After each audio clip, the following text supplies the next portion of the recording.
تمسك بحبل الله واتبع الهدى ولا تك بدعيا لعلك تفلح ورن بكتاب الله والسنن التي أتت عن رسول الله تنجو وتربح. Plutôt que rentrer dans le troisième fondement, j'ai vu qu'il était bon de parler d'une chose importante, à savoir de pointer du doigt une chose qui se répète tous les ans, à savoir ce que les gens appellent, ou ce que certains gens appellent, Al-Mawlid al-Nabawi, la fête, la naissance du prophète sallallahu alayhi wa sallam, qu'ils ont fixé le 12e jour du mois de Rabi' al-Awwal.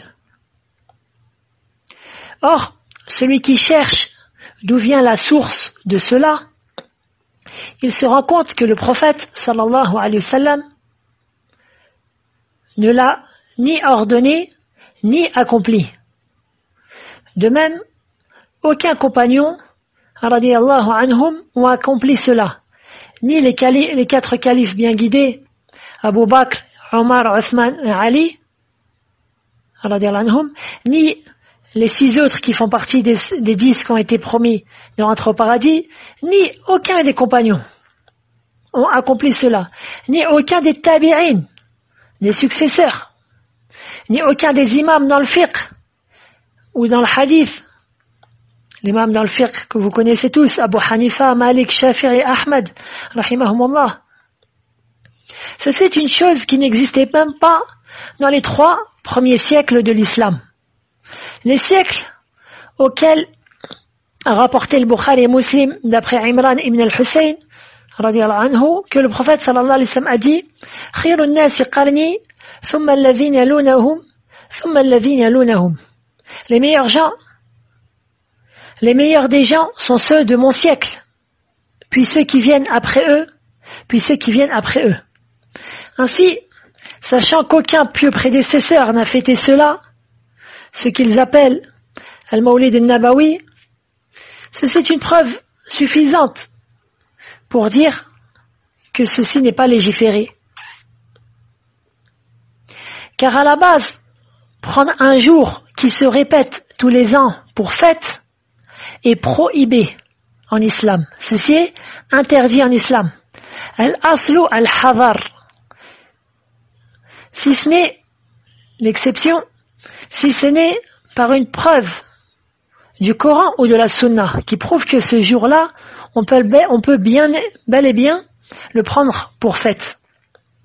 Comme l'a rapporté l'imam Abu Daoud, rahimahullah, ce qui a été rendu authentique par Sheikh al-Albani, que le prophète sallallahu alayhi wa sallam, lorsqu'il est arrivé à Médine, il a trouvé que ses habitants avaient 2 jours dans l'année où ils jouaient. C'est-à-dire 2 jours qu'ils prenaient pour fête. Le prophète sallallahu alayhi wa sallam demanda Ma hadhani al-yawman? Qu'est-ce que ces 2 jours? Ils dirent Nous nous amusions durant ces jours-là à l'époque de l'ignorance, c'est-à-dire l'époque pré-islamique. Le prophète sallallahu alayhi wa sallam dit alors قد أبدلكم الله بهما خيرا منهما يوم الأضحى ويوم الفطر. Le prophète sallallahu alayhi wa sallam dit Allah vous les a remplacés par 2 jours préférables à cela, la fête du sacrifice et la fête de la rupture du jeûne. Donc ce sont 2 fêtes qui sont liées à une prière particulière, qui est la prière de l'Aïd, la prière de la fête de l'Aïd, c'est-à-dire la prière la prière du jour de fête, qu'on fait le matin comme vous savez tous. Et on prend donc de ce hadith, le matin du jour de l'Aïd, on prend donc de ce hadith qu'il n'est pas permis en islam de rajouter une quelconque fête. De plus, on peut se demander, que désirent ceux qui fêtent cela? Qu'est-ce qu'ils désirent? Qu'est-ce qu'ils recherchent? Ils désirent montrer leur amour pour le prophète sallallahu alayhi wa sallam. Ils désirent montrer leur attachement à l'islam et le fait d'être ravis de la venue et de la naissance du prophète sallallahu alayhi wa sallam. Ils désirent se rappeler du prophète sallallahu alayhi wa sallam, de prier sur lui, etc. Tout cela montre qu'ils désirent la récompense divine en accomplissant cela. Il désire se rapprocher d'Allah par cela. Or, je peux rappeler un athar, un récit que j'avais déjà précité. قال ابن الماجشون رحمه الله سمعت مالكا يقول من ابتدع في الإسلام بدعة يراها حسنة فقد زعم أن محمدا صلى الله عليه وسلم خان الرسالة لأن الله يقول اليوم أكملت لكم دينكم وأتممت عليكم نعمتي ورضيت لكم الإسلام دينا فما لم يكن يومئذ دينا فلا يكون اليوم دينا. Imam Malik dit, donc c'est Ibn al-Majishun qui rapporte qu'il a entendu l'imam Malik dire: celui qui innove dans l'islam une innovation en croyant que cela est une bonne chose, il a prétendu que Mohammed sallallahu alayhi wa sallam a trahi le message avec lequel il a été envoyé. Car Allah dit: aujourd'hui, j'ai parachevé pour vous votre religion et accompli sur vous mon bienfait et j'agrée l'islam comme religion pour vous. Ensuite, l'imam Malik dit: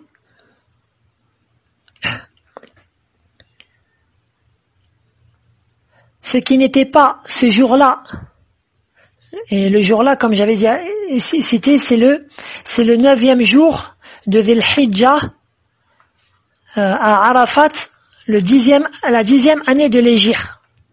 La 10e année de l'Hégire, pendant le pèlerinage d'adieu du prophète sallallahu alayhi wa sallam. C'est-à-dire, quelques mois, ce verset il a été révélé quelques mois avant le décès du prophète sallallahu alayhi wa sallam.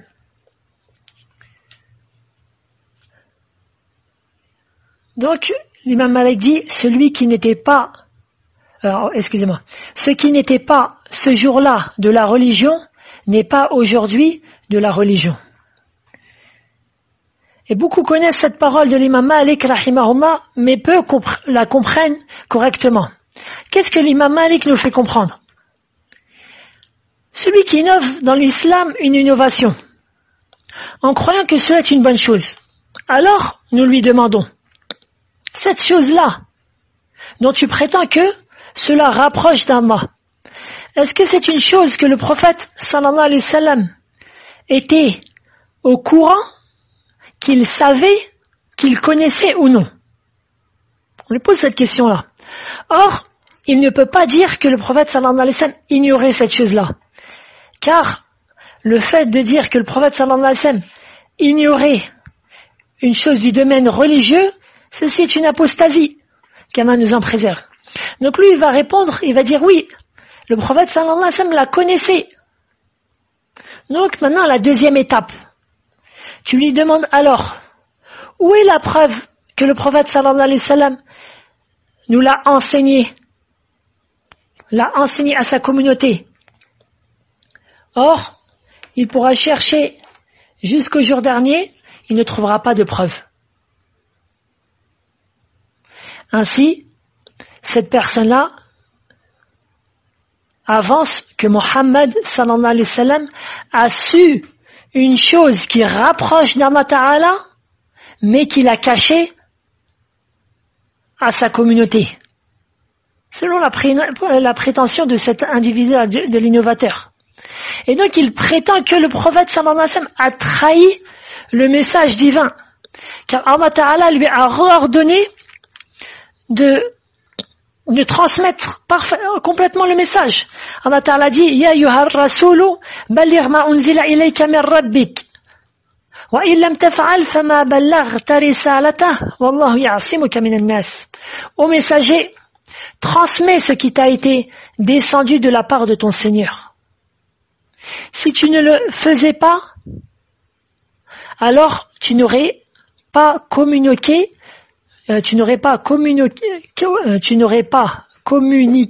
son message. Dans le Surat Al-Ma'idah, la table servie, le verset 67. Or, il fait pas de doute que le prophète sallallahu alayhi wa sallam a communiqué le message de manière parfaite. Et ainsi on voit que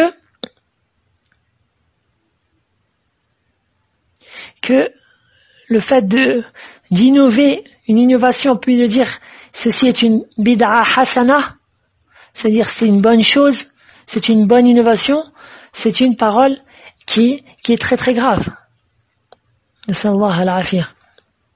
Surtout lorsqu'on sait qu'il n'y a rien qui a empêché le prophète sallallahu alayhi wa sallam et ses compagnons de fêter le jour qu'ils appellent Al-Mawlid al-Nabawi. Il n'y a absolument rien. Ainsi, le fait qu'ils ont tous délaissé cela, tandis qu'il était possible de l'accomplir, et qu'il n'y avait rien qui rendait impossible cela, c'est une grande preuve que cela n'est pas légiféré et que c'est une innovation. قال الإمام مالك رحمه الله تعالى لن يصلح آخر هذه الأمة إلا بما أصلح أولها. Les derniers arrivés de cette communauté ne seront réformés que par ce dont a été réformés les premiers, c'est-à-dire les premiers de cette communauté. Et enfin, si quelqu'un se demandait d'où est apparu Al-Mawlid al-Nabawi, ce qu'ils appellent la fête de la naissance du prophète sallallahu alayhi wa sallam, d'où est-ce que c'est apparu, d'où vient cela?